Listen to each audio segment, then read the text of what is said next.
relocate. I'm going to do a special tonight on how to rent an apartment and some hidden ditches that you have to look out for. Okay? So just stay with me now and we will get into it.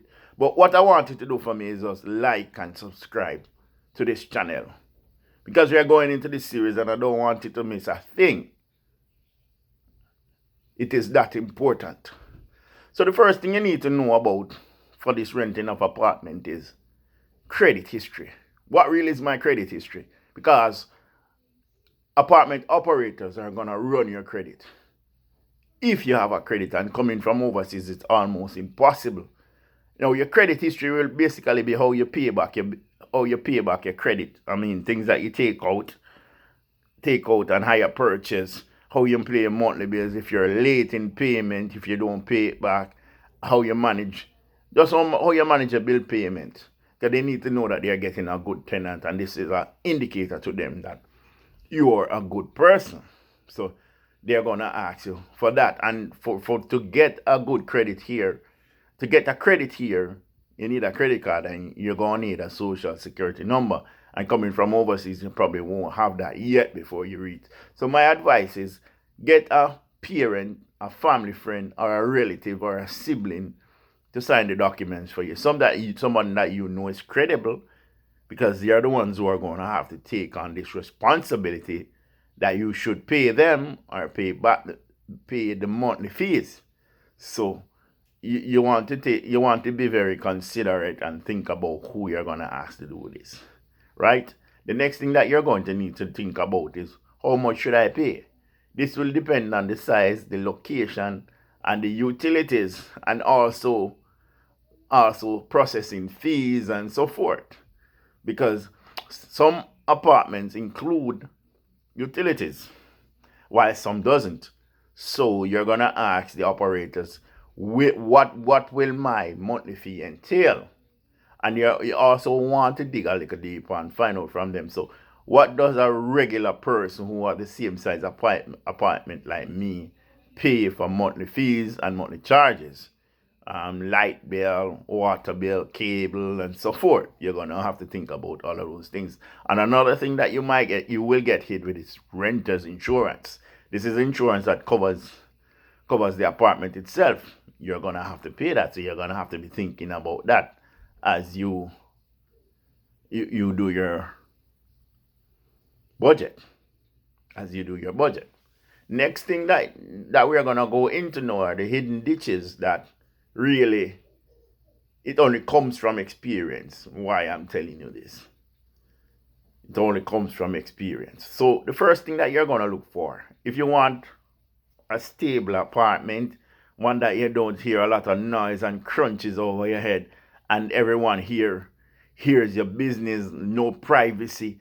You can get in trouble with persons below you, because when you walk, it's as if you're falling through, or persons above you. Worse, if you have kids, they will make noise, and not everyone will hear them around. Or persons over here, if they have kids, they will be walking and playing over your head. So you are going to look to see when the structure was erected. As a general rule of thumb, right? After 1990 and onwards, you have some better structural buildings. Better structure due to the building code. Before that, the building code was a bit loose and the apartments are old, and there was no one enforcing the design. And even if they did, they would not have until the new things that will make the building stronger. So beware of that. For me, I'm not looking for anything that was built before 1990, because that is a nightmare. Right? That is a nightmare. The next thing that you're going to have to look for, you're going to look online to see the reviews of the place. So generally, these give you a good look, mental picture of what you're going to get into. If the management is not good, trust me, the former occupants will talk. If the building is crap, they're going to say, hey, you're walking on eggshells. You have no privacy, right? So you need to look up that research that. The next thing that you're going to look for is what are the terms and conditions in the lease document. Do they only give me long periods like 12 months, 14 months? Sometimes there's a reason why they do that. They want to lock you in to that contract from pretty early because building the structure might not be well. They might have quick turnovers or so forth. You're going to look for what the exit clause in those contracts are. Suppose you're there for 9 months and you want to leave.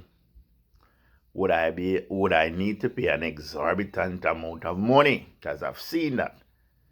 Then the next trick they'll probably try to get at you with is coming to the end of your contract like 3, 4, 5 months before they send you this contract saying that, hey, you need to re-sign this or you're not getting that discount that we offered you. Right? And not getting. That's just a means of them trying to lock you into that contract. Beware of these things. Back to pricing though. Back to pricing. I should have mentioned to you that your pricing also depends on the season that you want to rent. The season that you want to rent. So if it's a summer when persons are moving, you have higher prices.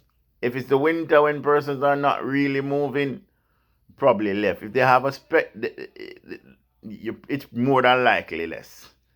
If it's a special season where they're running a special and they lock you into that saying that you don't have to pay X, then that can affect your pricing. So when you move, does affect the price that you pay. So in recapping, the main things that you should look out for: credit history, who is going to sign the documents for you, how much should I pay, renter's insurance, the building, when the building was built, the history, the history of the place based on the Google reviews of others, and generally when is best for me to move to the new location.